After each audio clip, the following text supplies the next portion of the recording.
Hey, everybody. Happy Wednesday. Thank you for jumping on here with me. I got my coffee. It is time to jump in and talk Jeeps and enjoy a cup of coffee together today. I am so excited to be jumping on here with you on this Wednesday. I'm going to give everybody just a minute to jump on with us. All right. Let me know as you are jumping on here with me. I would love to know where you are watching from today. I see everybody starting to jump on. Woohoo! Hello, happy Wednesday, everybody. So excited. Got my coffee, ready to jump in and start talking Jeeps. Yes, it is time to jump in. I'm excited about today's topic. Yay! We have so much to cover. Hello, Michelle. Good afternoon. I hope everyone is having a fantastic Wednesday, middle of the week, but hopefully this will break some of that middle of the week slump, jumping on and talking about some Jeep information together. Uh, so I'm going to go ahead and jump in and we are going to get started. Hello, we got Delaware in the house. I love it. That is awesome. I hope everyone is having an amazing start to March. I cannot believe we're already in March, but you know what that means? That means spring is right around the corner. First day of spring is in March. So excited. Hopefully, that means we'll be moving into some spring weather. That would be awesome. Oh, hello, Bonnie from Florida. Hello, Christine. Thank you for taking a little time out today to jump on with me. I'm trying to keep our classes on Wednesdays a little bit shorter. So I'm excited to jump in and get started. We have Monica from East Tennessee. Hello. Thank you for joining us. Lori from Massachusetts. Hello, Lori. Again, I hope everyone is having a great beginning of March. I got my March Irish our Jeeping shirt on. Woohoo! So excited. I am excited for some celebration coming up. Oklahoma was in the 70s. Oh my gosh, that is incredible. I cannot wait for our weather. It is slowly starting to get warmer and warmer and nicer and nicer. Hello, Sharon in Missouri. All right, ladies, we will jump in and get started. I am excited to be on here with you today. I'm just going to make sure that it looks like we are live everywhere. Uh, I'm using this new software. Sometimes it seems like it's not streaming. Yep, we're good. All right, we're going to jump right in and get started.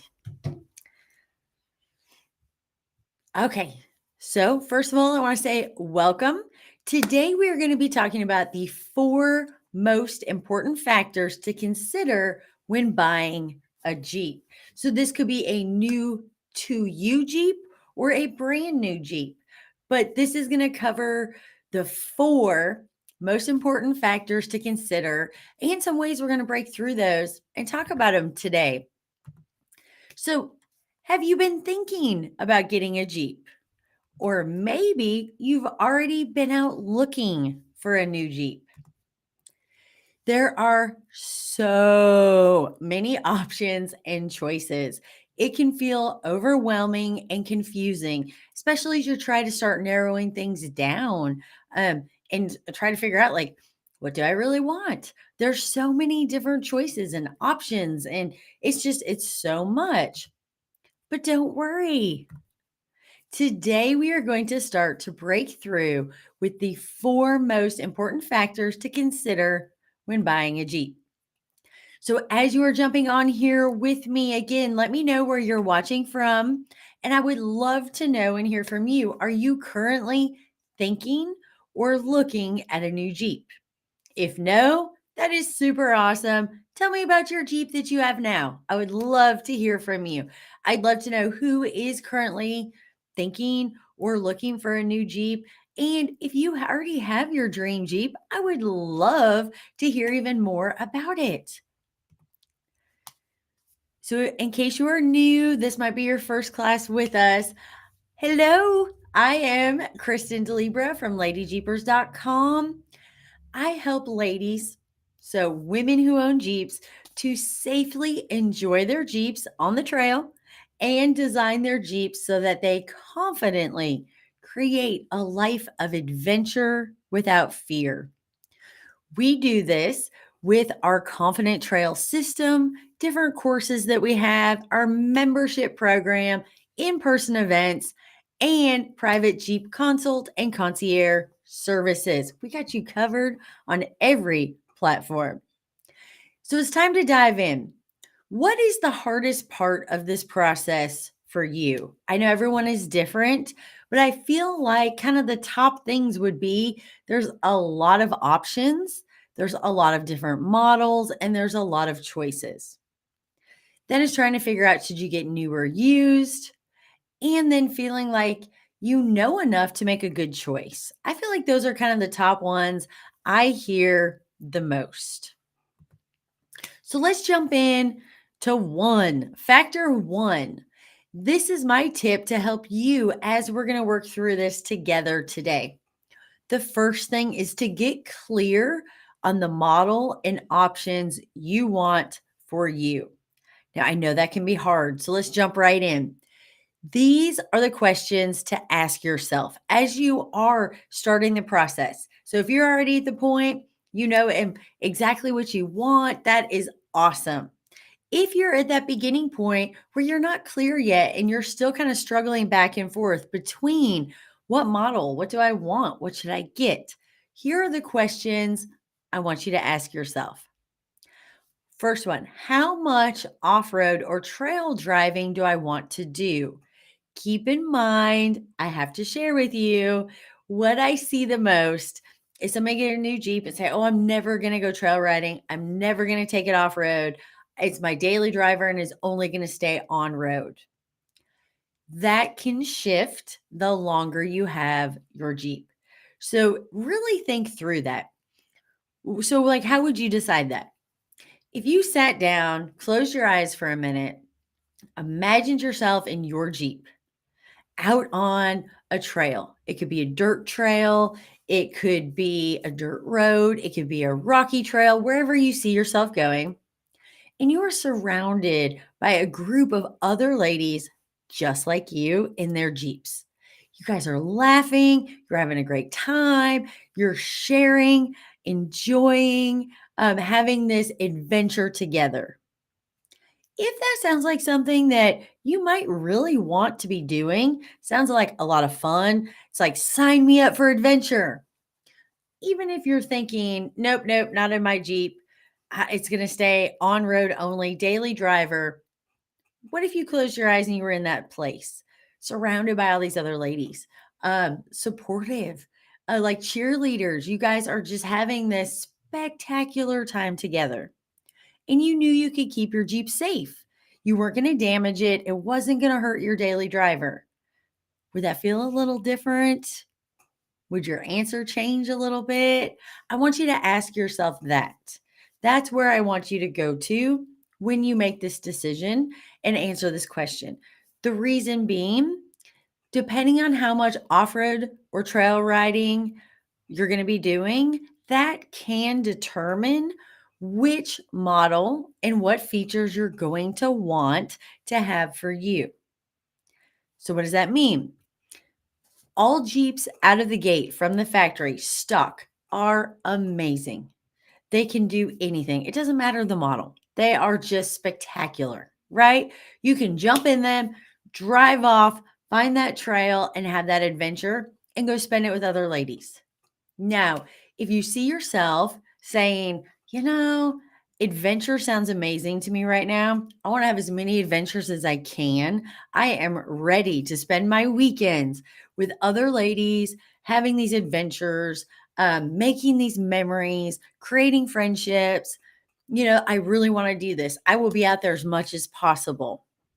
Then you might think about leaning towards of one of the models that is going to have a little more of the off-road capable features and functionality already in it, which would be your Rubicon. So I get a lot of questions from you amazing ladies. What really is the biggest difference? Why would I need a Rubicon? For this reason, if you can see yourself getting the bug, getting the itch, really wanting to trail ride all the time, the Rubicon is going to have some of those move up features, such as the lockers, the different transfer case, and the different gears in it. So, as you are like, I want more adventure, I want more trails, I want to do more, I want to do more, I want to do more, your Jeep already has some of those mechanical features on it to help so it can continue moving up and forward without making more modifications.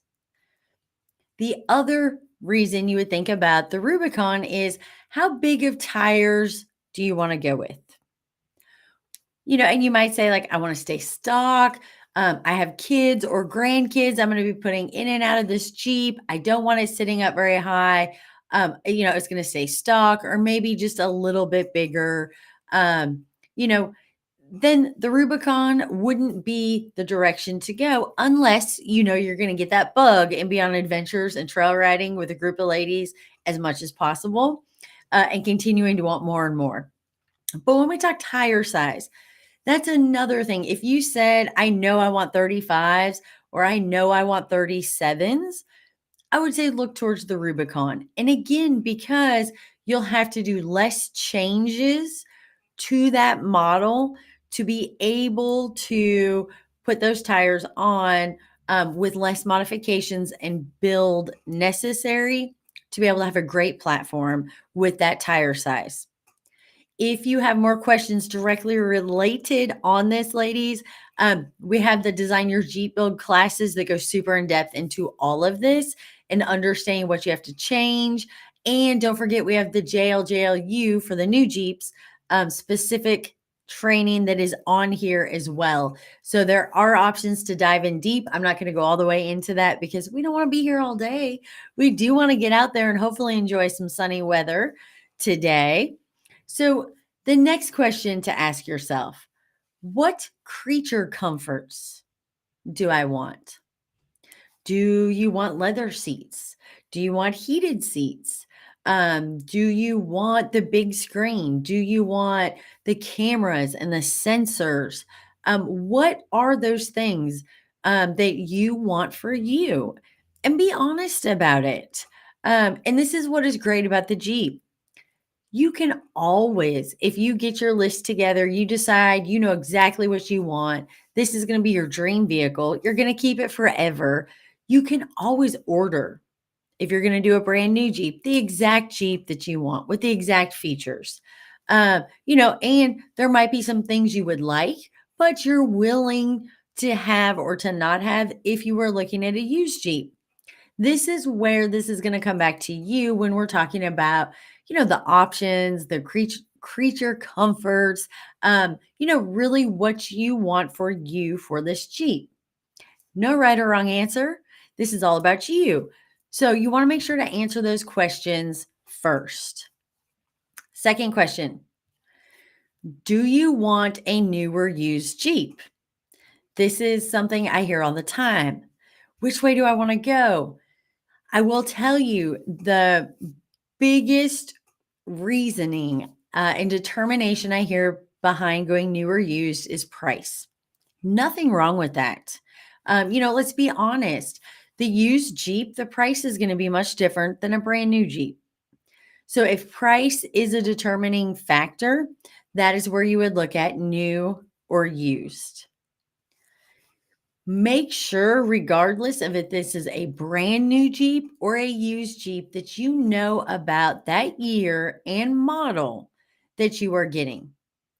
We just did the build sheet. I will share how to get to that class in a minute with you.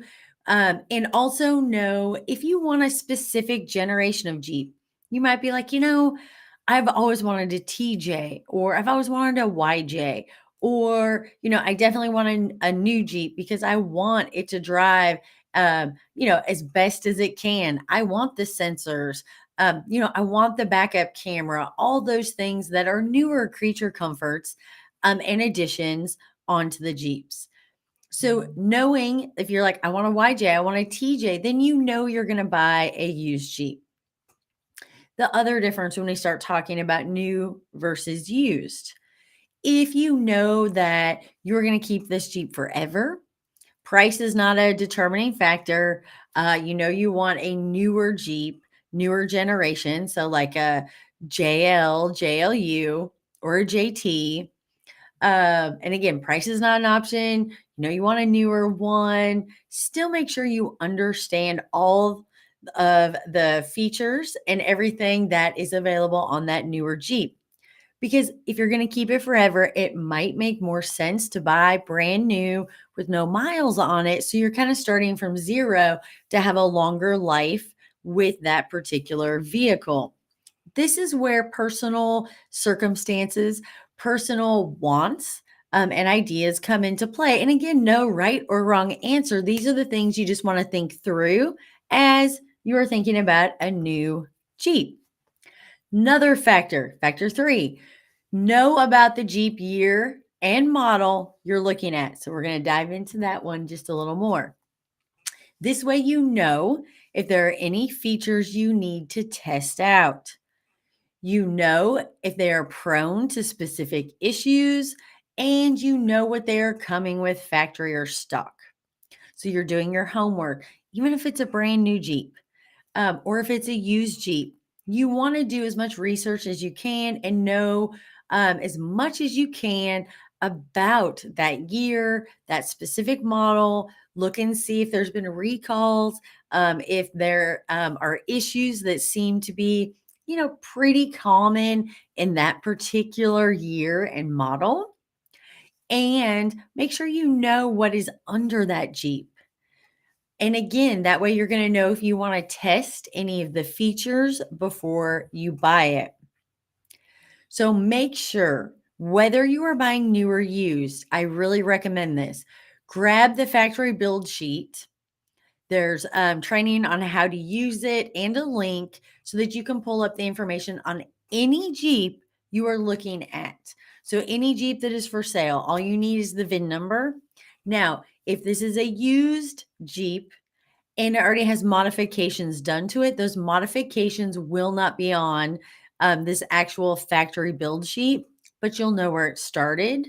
So you'll know if there were not upgrades made to it, how it would be factory, just stock from the factory. I do recommend this, even on the new Jeeps, to go ahead and jump over. It's just ladyjeepers.live/sheet. Make sure that you grab this link.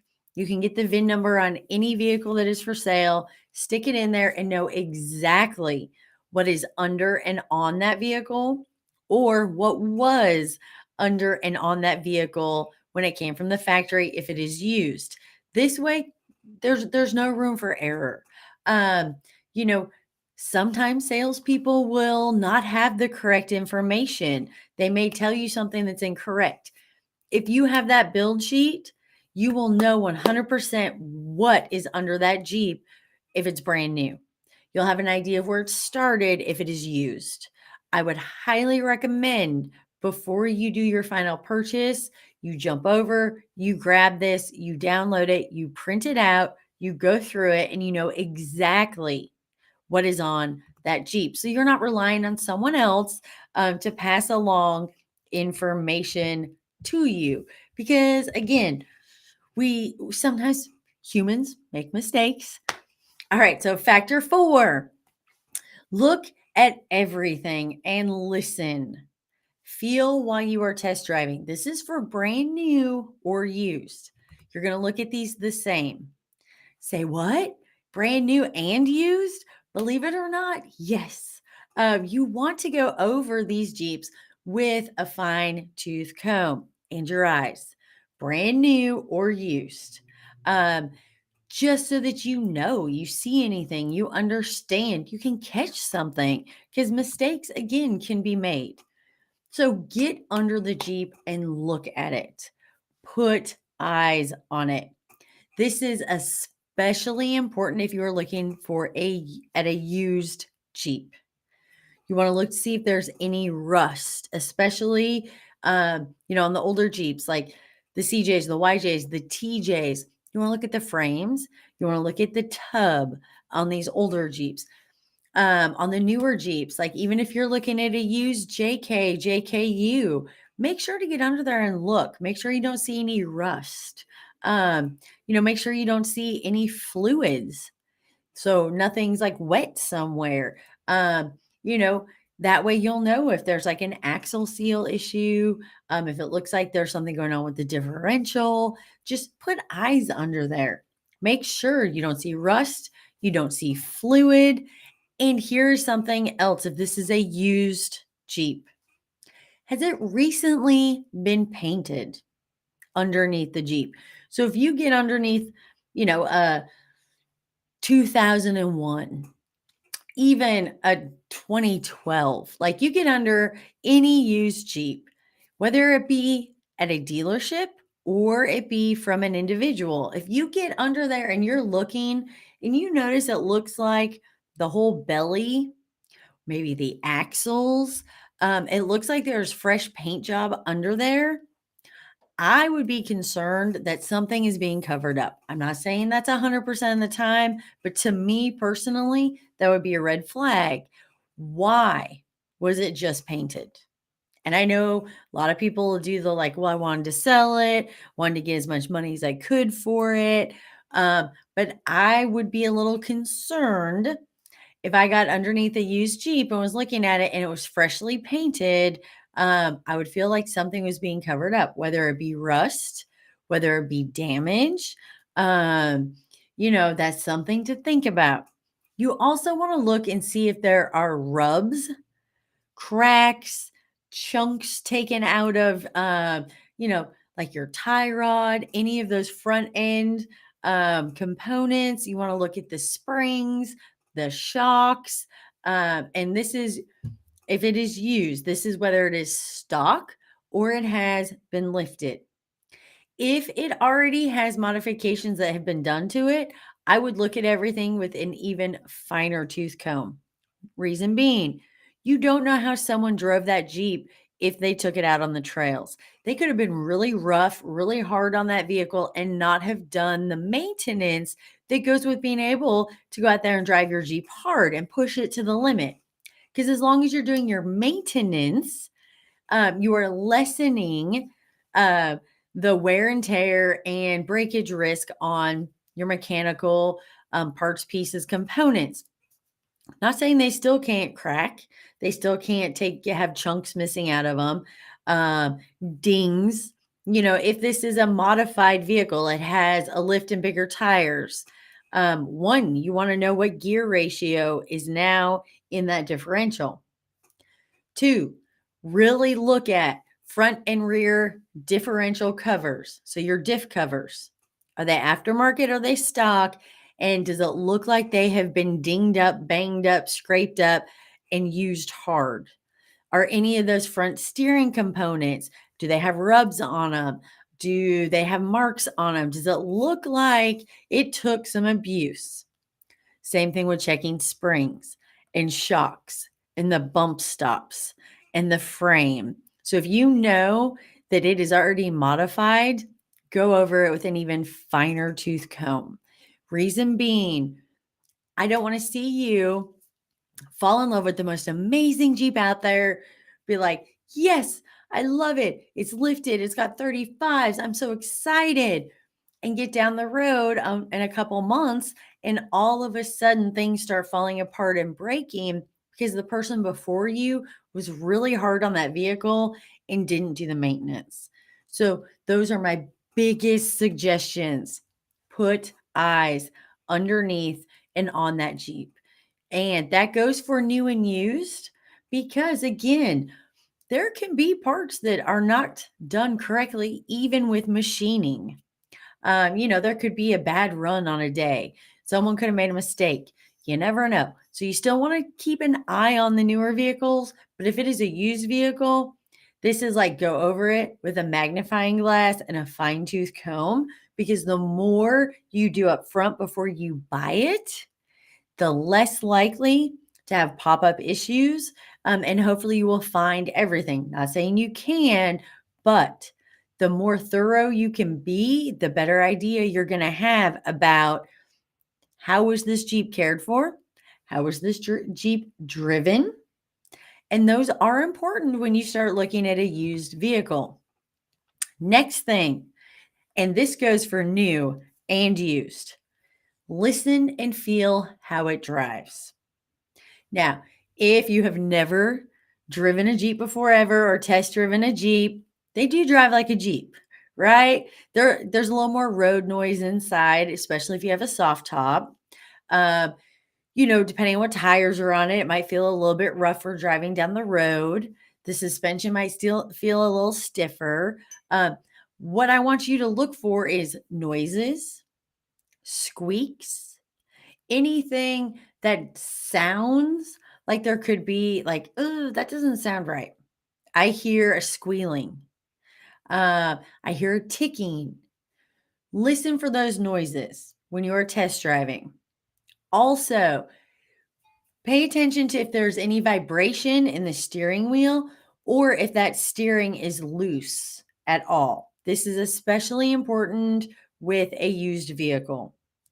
If you notice there's a vibration in the steering wheel and a little bit more than just tires, like a tire vibration is going to be like a little because those treads are rotating, right? So there's a little vibration, but a big vibration or if you notice, like, man, the steering wheel is loose, like I can turn it a lot before those tires turn. That is something to be aware of, that there might be steering components that are worn out that need to be replaced. Or a big vibration could mean there are issues in the front end, like knuckles, ball joints, things could be wearing out. Those are just a couple things to really pay attention to when you test drive it, especially on a used Jeep. Also notice, how does it accelerate and how is it braking? With the brand new Jeeps, if this is 0 miles, brand new, it should drive nice. Now, keep in mind it's a Jeep, unless you're looking at the Rubicon 392 when you're at a dead stop and hit the gas, it is a Jeep. It's not meant and built for speed. Now, the Rubicon 392, totally different story. That is built for speed. Uh, so if you want something that is going to respond like that when you touch the gas, go look at the Rubicon 392. If you can find one, go test drive one. If you want to go fast, if you want responsiveness, acceleration, they're amazing. But for most people, when you go to test drive, if you notice there's a little lag in the acceleration and braking in a brand new Jeep, that could just be normal. If you are test driving a used Jeep, I always recommend, I know if you live in Florida, it's flat, so this would be harder, but I always recommend try to find a hill. Like, try to get on the interstate and find a hill. If you can be on the interstate and test drive it on the interstate going up, you're going to know right away if there are any issues going on with either not being regeared, not being regeared correctly, or transmission issues.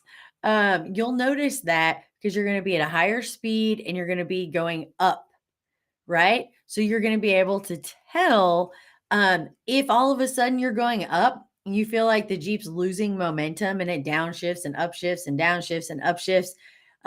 You have a problem going on. Either it needs to be regeared because that's too big of a tire, it wasn't regeared, or you could have a transmission issue going on. Or it could just be a computer issue, that the computer was never flashed or tuned, so it doesn't know what gears and tires it has on it. But either way, there's something that's going to have to be addressed and fixed so that it is going to have great road manners for you. Another thing I always recommend, and this can be true for the brand new Jeeps and the used Jeeps. The brand new Jeeps can be hard to get into four-wheel drive. Not going to lie. You might feel like you're going to break it trying to get it in four-wheel drive. But I recommend always test the four-wheel drive. make sure that it will shift into four-wheel drive and that the four-wheel drive is working. If you want some help on how to know if the four-wheel drive is working, just let me know. And I'll go ahead and do another quick class specifically on that and show you how, when you put your Jeep on four-wheel drive, you know if the four-wheel drive is engaged and working. We'll go over that, but we'll go and do one class just about that. So let me know if you want that, and we'll go through that on our next upcoming class. But also, make sure, if you are looking at a used Jeep, if it is a Rubicon, it's going to have the sway bar disconnect and it's going to have your lockers. So make sure that you test those if you're buying a used Jeep. Uh, Make sure that the sway bar disconnect is working. If you're new to Rubicons, this is for new and used. Blinking is thinking. So if a light is blinking, it's thinking. If the light is solid, it is working. So say you hit the sway bar disconnect button and it's blinking, that means it's thinking.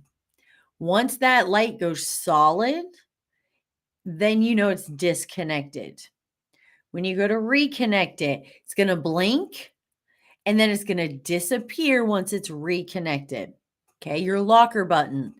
When you hit the locker, it looks like a little lock depending on which Jeep you're looking at. The newer Jeeps, if you have the big screen, everything is going to be over on your screen for you as well. But when you hit the locker button, again, if you have the JK, JKU, or older, or I think the very first JLJLUs, so like 2018s, 2019s, on the dash, there's going to be what looks like a little lock. It's going to blink and then it's going to go solid. When it's solid, it means the locker is on. So it did what you wanted it to. Hit the button again, it's going to blink. And when the light is gone, the locker is turned off. So you want to test those because unfortunately sensors can go bad. Sensors for those electronic disconnect for your sway bar and sensors for your e-lockers because they are an electronic locker.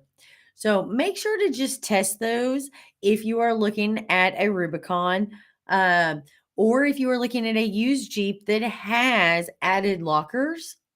Make sure you test them. In a nutshell, when a locker is working correctly, when you hit the locker button, whether it be an air locker, whether it be an e-locker, whether it be a gear locker. So like if they tell you as soon as you put it in four-wheel drive, it's always locked, you can still test it. Rule of thumb is, for the lockers, when the lockers are engaged, both tires are going to spin together regardless of traction. So if you can get the tires in a bind where you back up against some rocks, you pull straight up to some rocks, and you don't want to break somebody else's Jeep. So you're not going to gas on it, but you're just going to barely get the gas going so the tires are barely moving. And as long as both tires are still rotating at the same speed together, and you're not trying to crawl it because you want a little resistance there, the lockers are working. If you pull up and you're against that rock and you hit the lockers and it says the lockers are working, but one tire is not spinning or they're not spinning together, the locker is not working. So that's the easiest way to figure out if a locker is working or not. I mean, there's other ways, but that's just quick, easy kind of idea on something you can do to ensure that the lockers are working. Those are things I would definitely pay attention to when you are buying a used Jeep or Jeep that's been modified. Really check and make sure everything that has been added, whether it be a winch, make sure everything works and it works correctly, because you want to know before you pull the trigger and get that Jeep. So these 4 tips will help you get started. If you have specific questions, please let me know. I know this is just kind of a start to help to dive in, but I wanted to share with you what I felt like were the four most important factors before you go out and get yourself a new Jeep or a new to you Jeep. All right, let me see what we have in the comments, ladies. Can't wait to see who is currently shopping. Woohoo! Shopping is always fun. All right. Oh, Bonnie is currently fixing her Jeep. You'll get there, Bonnie. I know you will. We got Sharon from Missouri. We got Arizona, Dallas. Not looking for a new Jeep, but you never know. That is so true. And this is always a great thing to be knowledgeable about in case you get a friend or you know someone who is looking to purchase a Jeep. You can help to relay information to them so they can make the best choice that they can make for them so that they love their new or new to them Jeep. So we got to pass this along to everybody. It's so important that we all help to support each other. Let's see. Jessica says, I currently have a 2017 JKU that I am building as a 60/40 build. I love it. Just got my new tires yesterday. She gets new gears next week. Woohoo, celebration. Those are great upgrades. So exciting. You're about to have a new to you Jeep with your current Jeep. I would love to get my hands on a TJ to make into a full-time off-roading Jeep. Jessica, that is a great plan. Yes, I'll tell you, I'll be 100% honest, doesn't have the same creature comforts, but is significantly less money to purchase and to build as an off-road vehicle is a YJ. That's what I have as my full-time off-roading Jeep. I love her. So think about a YJ. I mean, I know some people hate those square headlights, but is a cost run thing. You can buy a YJ for less than the TJ, and they cost a little bit less to actually modify and build. So if you ever want any YJ help, just let me know, Jessica. I love my YJ. Love it. And I have a 2017, so I love that too. All right, this is a great question. The hardest choices for myself. Do I buy a Jeep and fix it up to how I want it or find one with more of what I would be putting on it? Such a great question. Here's a couple ways to think about this. One, if you are looking at the price side of it, when someone goes to sell a vehicle, they're never going to get back out the money that it cost initially to buy those modifications. So, for example, if you upgrade bumpers, put on new fenders, do a lift, do bigger tires, aftermarket wheels, yes, when you go to sell your Jeep, that is going to increase the value of the Jeep. But you won't be able to be like, okay, I paid $1,000 for those wheels, so I want $1,000. Well, they're used now, right? So it's kind of like everything when we're talking about that. So, yes, in the long run, if you found a Jeep that had more of the modifications done to it that you really wanted, it would save you a little bit of money. Now, the flip side on that, and here's where I'm going to go. This is my personal opinion. Take it for what it's worth. Majority of the people who do upgrades on their Jeep use those upgrades that they have made to their Jeep. So what does that mean? Most of the people who put money into aftermarket diff covers, skids, lift, fenders, bumpers, wheels, tires, my feeling normally is I feel like there's a 90% chance if you look at a used Jeep that has a lift and bigger tires, it has been off-road. That's just I always tell everyone, if you're looking at a used Jeep and it has lift and tires, especially if it's got bumpers and fenders and the things you would want for off-road, that Jeep has definitely been out on the trail. It has gone off-roading. So then here's where it becomes a little tricky. Do you trust that whoever was driving that Jeep off-road took care of it and didn't beat on it? or really push it to the max where you may end up with some issues down the road because of what someone else did in that Jeep. That is the hardest part. I will tell you personal opinion here. So this is everyone is different. Come to your own conclusions. Maybe you will meet a fantastic um, woman who has a Jeep. She did some lift and 35s, um, minimal trail riding, took care of it, and is upgrading to something new. That would be an amazing situation. I would say jump on it. Now, say you show up and it's got a lift and 35s and the bumpers, and the gentleman that comes out is like, oh, I take it four-wheeling and off-roading every weekend, and that thing has been here and it's been there and it's been here. I would probably walk away. And I'm just telling you, my personal thought is if you find a Jeep that has not been modified yet, yeah, it could trail ride. It could have been trail riding. Somebody could have, you know, been hard on it. But I feel like there's a lesser chance that someone was taking it and really abusing it off road and trail riding. Once you find one that already has some of those things done to it, I start to worry a little bit like, so, are parts going to start wearing out? Was something broken?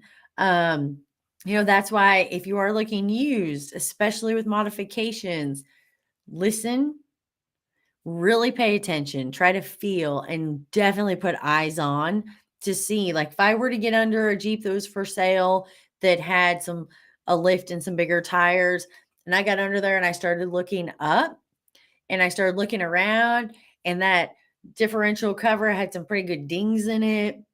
Maybe the track bar had some dings in it. I look up and the belly had some dings in it. I would be hesitant and a little concerned um, to purchase that vehicle, that it was taken care of and not driven really hard while it was trail riding.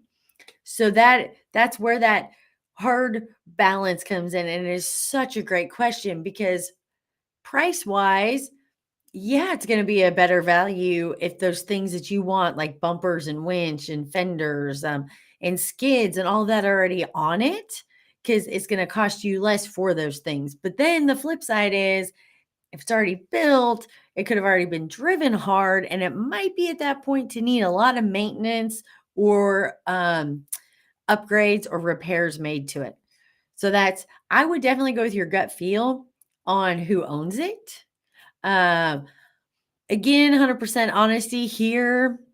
I personally would be hesitant to buy a used Jeep from a dealership that already has modifications made to it that someone else did, because then you don't get that feeling, right? You don't get to almost kind of mini interview the owner, see how you feel about it. Like, oh, they absolutely loved and cherished this Jeep. We're good. Or, I think they had way too much fun in this Jeep, and I'm about to have to upgrade and redo steering and knuckles and ball joints and all those things that start to wear out after a lot of trail riding and hard off-roading.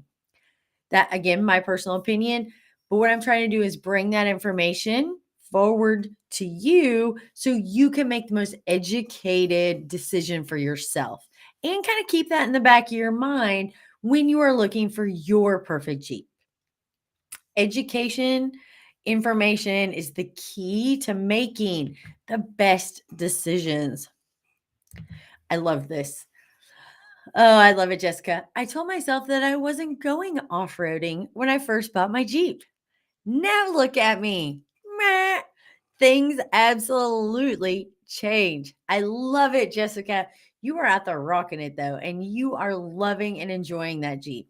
That's why I said, everyone, when you say I'm not going to go trail riding, just remember, things can change. That's why it is nice to think about, like, would I love adventure? Would I love to get out there with other ladies? Would that just be amazing? Would that be like that freedom? Put my top back, be out there in nature, feel the breeze, hear the animals, enjoy the trail. It's very addicting. And once you've done it, it is a game changer. So, Jessica, I love that you were out there doing it. That is awesome. All right, Bonnie, I got to pull you up here because I'm not going to lie either. I have been thinking about you on the on this Rubicon 392 since I started learning more about it, and realizing what a absolute beast that 392 is. Whoa, like man, it is not your typical Rubicon. It is like I did Control the Beast, specific training just for if you owned a Rubicon, because I always say, put it in beast mode, full Rubicon mode. But so when you're utilizing everything that Rubicon has for you and you put it in full Rubicon mode, it becomes a beast. And it really truly does. And at that point, you are no longer driving that beast, you are controlling the beast. So this Rubicon 392 is even a step above the Rubicon Beast, and it is its own beast on top of that. So, not gonna lie, Bonnie, I have been thinking about you too. I keep saying to Chad, I would not be shocked if I hear from Bonnie and she's in a Rubicon 392 because I know she likes to go super fast, and I know she would probably love to haul her trailer with her super fast. So, safe, of course, but I know you like the power and the speed. So, I'm not gonna lie, I've been thinking about you on that one too. Jessica, yes, they are fantastic. Yes, Daleen, you are so spot on. You are so right. You never know what abuse a used vehicle has been through. And then it's up to us to try to kind of play detective and put together in our own minds an idea, you know, how much off-roading did it do? How well was it taken care of? We really don't know. That is the hardest part when we start talking about buying a used Jeep because Jeeps are amazing.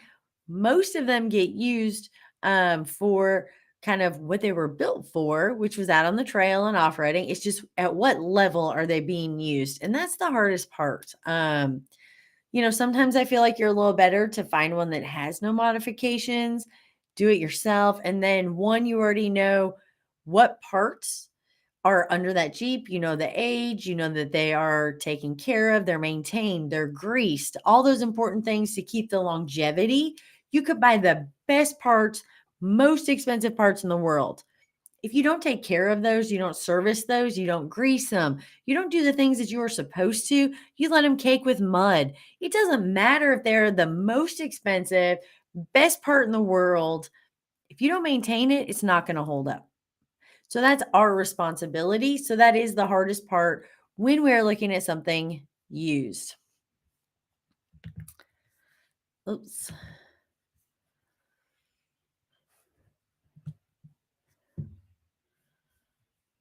Yes, this is a great comment. I have to share this with everyone. The other thing to remember with a new Jeep is warranty.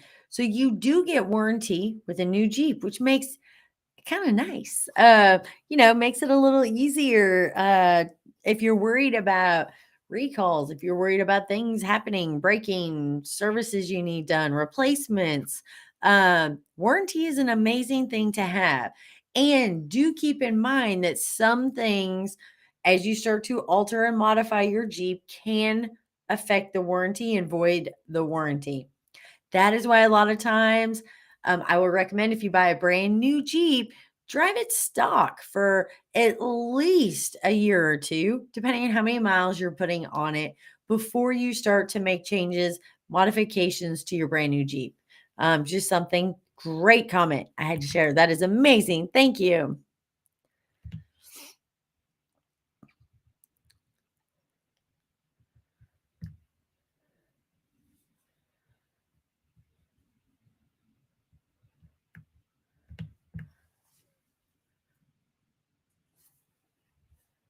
Oh, thank you. You're so sweet, Daleen. Yes, that is my goal. I'm hoping by bringing all of this forward to you ladies that is going to be the education that is going to help you to know what to look for, what to ask, and feel more confident when you go ahead to buy that absolutely perfect forever Jeep for you. Uh, so thank you for that. I'm very hopeful that this education, bringing this forward to everyone, will help everyone. So, really quickly, our 4 factors and tips for today. 1, get clear on the model and options you want for you. That's your first starting point. 2, do you want a new or a used Jeep? Think through those options. Prices play a difference. Totally get that one. Think of what are the pros and cons for a new or for used. And if you're going to go used, that is awesome. Just make sure you go through, know what to look for, what to ask, and feel confident in that purchase. 3, know about the Jeep year and model you are looking at. Let's be honest. Some years had some issues, or maybe they were more prone to specific issues. So make sure that you know about the year and the model that you're looking at before you pull the trigger. 4, look at everything. Get under that Jeep, put your eyes on it, run your finger over it. If you think it looks wet, whatever it may be, look at everything.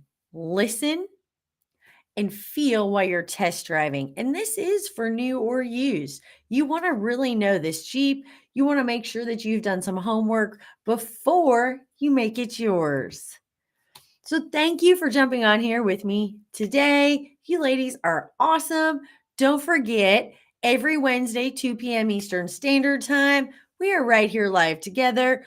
We are enjoying some coffee with Kristen and talking Jeeps.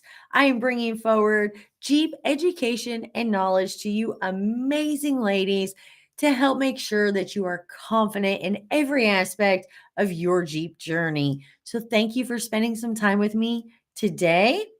I look forward to seeing you next Wednesday. We always have exciting things coming up from ladyjeepers.com, more education available. So make sure to keep an eye on our Facebook page, and you can always jump over to our website, ladyjeepers.com, to find out more about what we have coming up for you. Have a fantastic Jeep end. I can't wait to see you next Wednesday, 2 p.m. Eastern Standard Time, right here. We will be diving in for even more Jeep education and knowledge together. So I hope you get out there and enjoy your Jeep journey, and I can't wait to share it with you. Bye, ladies. Bye, everybody. Thank you so much.